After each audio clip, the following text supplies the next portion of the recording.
Hello and welcome. Yes, before I start the fishing, I would like to talk about, because some people ask about this, how much does this kind of thing that I do cost?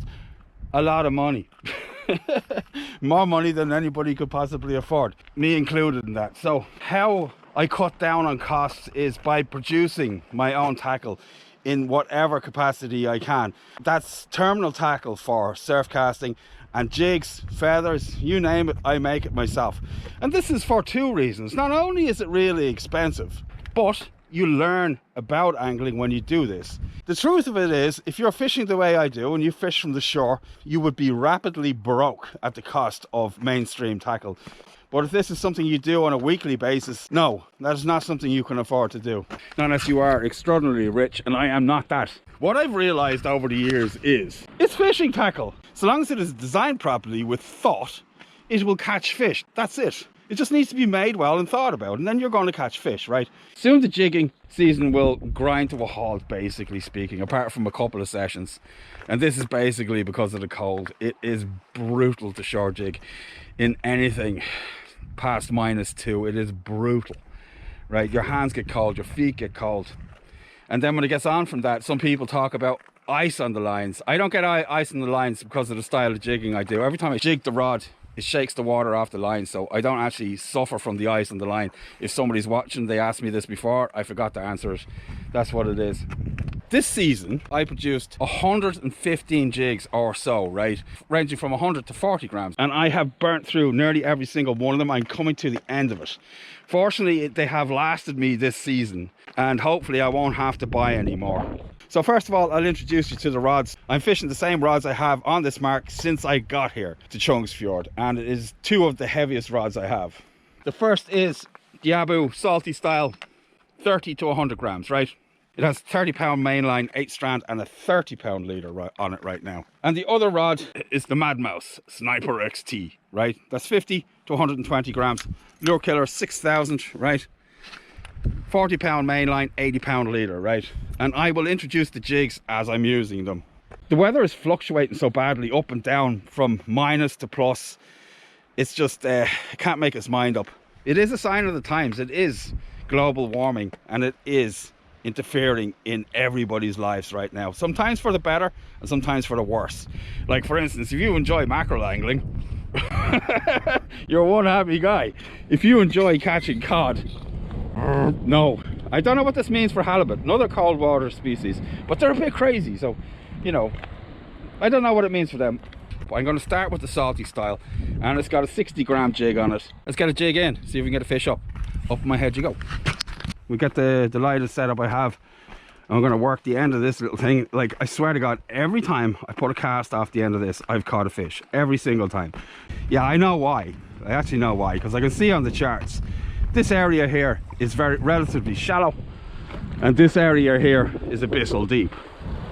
This area here is attracting the fish because I believe the smaller fish are focused in this area here. We put it straight out in front into slightly deeper water. See if we can hook up.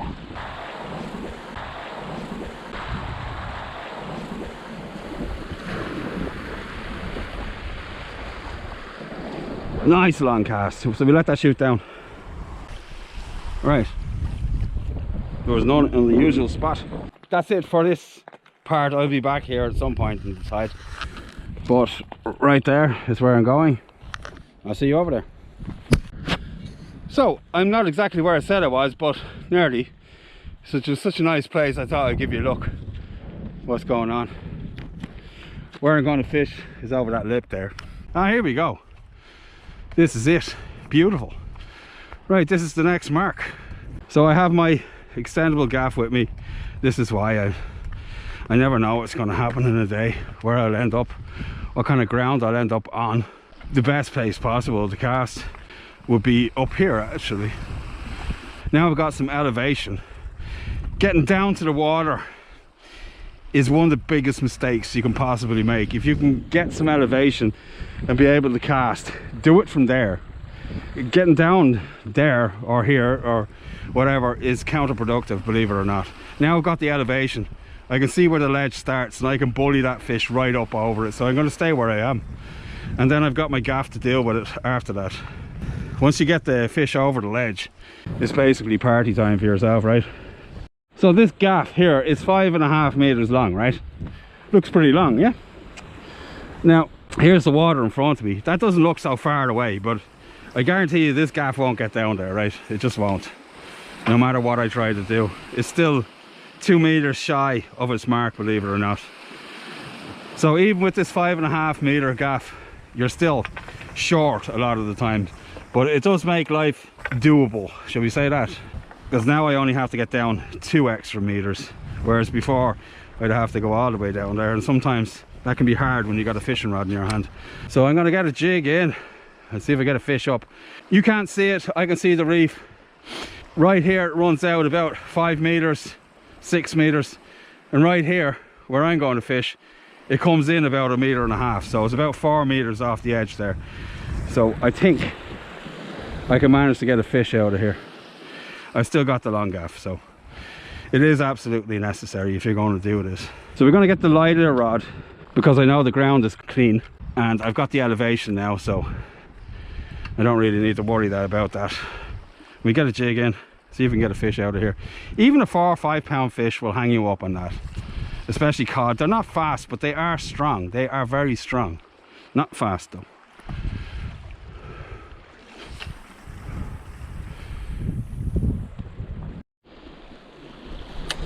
Right, we're going to get a fish this time. I can feel it.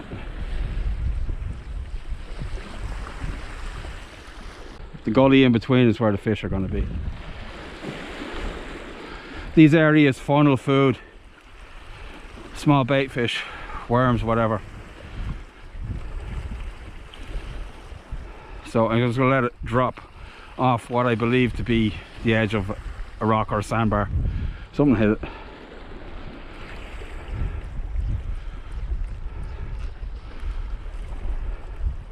There we go, we're in. Yes. Decent fish as well. Oh, it's really good fish. These hooks are really small though.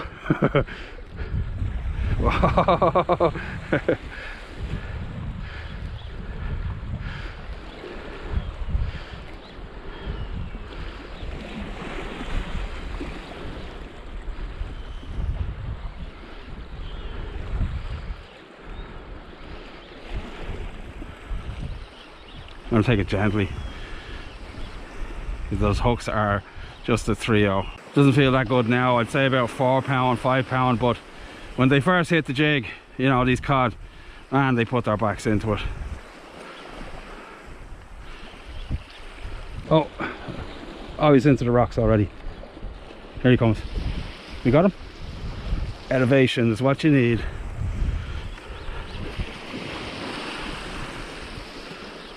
Where is he? I can't see him. Here he comes.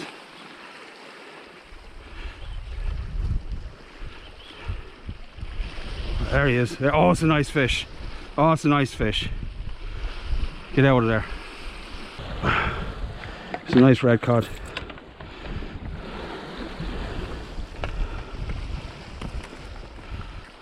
There, he's out. He's out.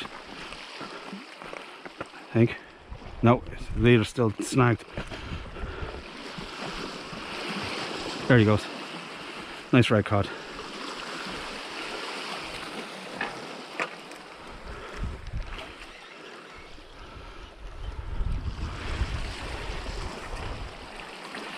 And if I can get him, he's coming with me.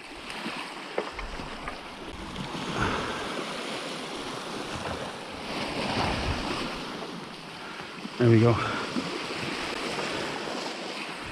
Fish acquired.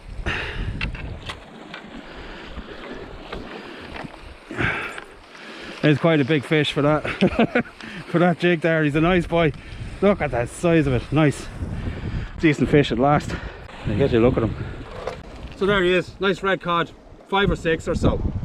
Nice fish coming home with me for the dinner anyway. Absolutely. So I'm going to icky jimmy this fish. And I have a video on it, both flat fish and round fish. I'll link it in the description. Nice. We put them in there. Fantastic. So there you can sit and bleed away the rest of the way. Keep them cool as well. So the first fish, a nice cod. I would say it actually is 6 pounds. I would say it took about an hour to contact that fish, right? Just climbing around making videos as well. If you were here by yourself and you just had no nonsense like cameras and subscribers to deal with, right, you would track that fish down in a half hour, right? So I'm going to continue. I would catch a lot more fish if it wasn't for all this camera nonsense, right? But this makes it more fun for me, right? So I enjoy making the videos so much that I'm willing to sacrifice these fish sometimes.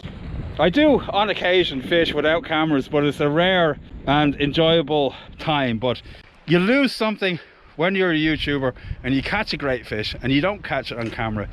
It kind of, your heart sinks a little bit, because you know, you're so used to sharing it with everybody, you know, and you'd love to keep on sharing it with everybody, but you know, it's not always possible. Sometimes the cameras are off and I am fishing, and sometimes you don't see what I catch. Here's a picture of a fish that you haven't seen me catch. That is approximately a 45-50 kilo stingray. And I'm not saying where I caught it, so mind your business. We get another jig in, and we see if we get another nice, even, dare I say, great fish up. And before I get casting, I would like to bring your attention to what I spoke about before, the elevation and how easy it is to land a fish, right? If I was down there when I contacted that fish, and if I had stayed down there, there's no way in hell I would have got it up over that ledge. It was difficult enough. Even with the height I had, it still managed to find the snag and wind the leader around it, right? The wind has picked up a little bit, and I find that a little bit annoying, especially for filming, but I'm going to continue to fish anyway. So I'm going to give it a couple of more casts before I have to get out of here. I've cleaned the fish, I packed my bag, so I can just take up and leave. If I lose a jig, just leave, whatever. So up my head you go, see if we can get another fish out of here. Here we go, 80 gram jig, 5/0 assists. Getting a bit dinged up now though, but it will still work, no problem. They seem to like it on the downtide side.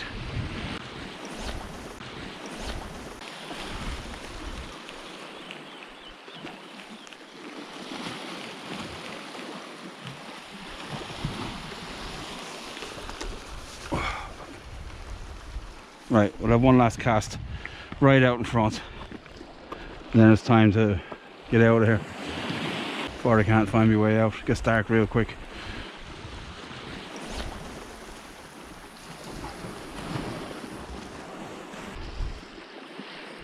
So I'm going to change these hooks, and I'm going to go back over to where I first started if it's possible.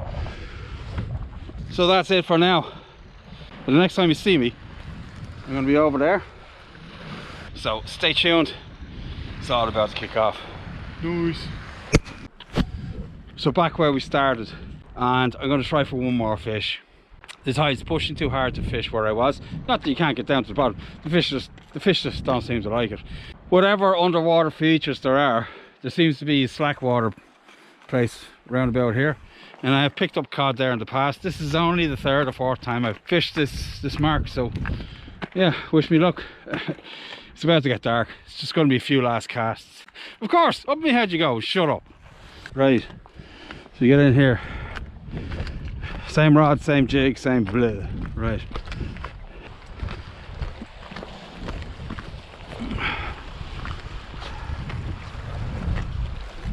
This is going to be it.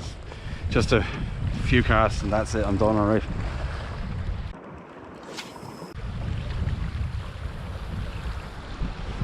Right, well, let's shoot down.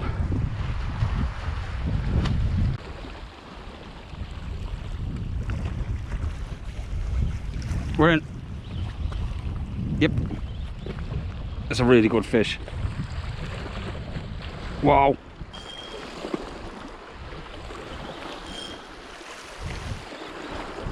Oh, last cast fish.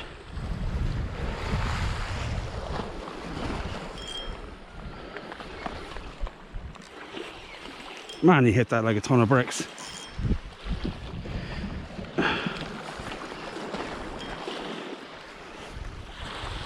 Do I get it in though? That's the big question. This doesn't feel like a cod. Is it halibut on a steel jig? They never feel particularly big when you first hook them. It's when they've realised that they're hooked you find out what size they are.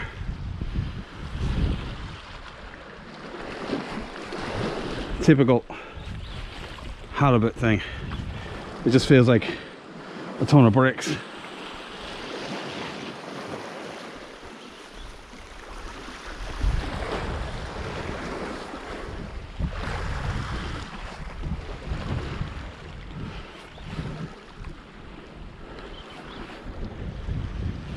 Maybe it's a ling. Load of line out though. And it's pretty much going wherever it wants.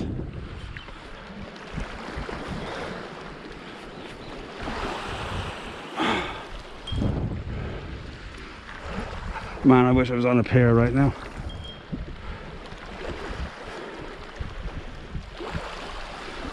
Oh, he's right down, right down.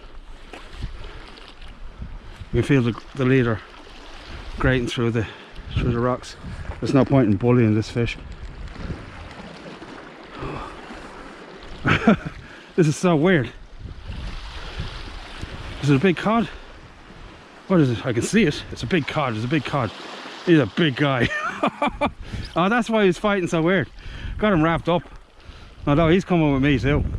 Damn straight he is. He's a big boy too.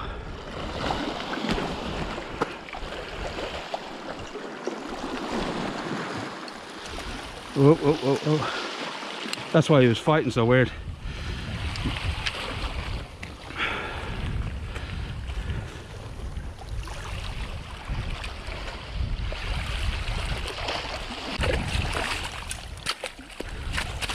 Okay.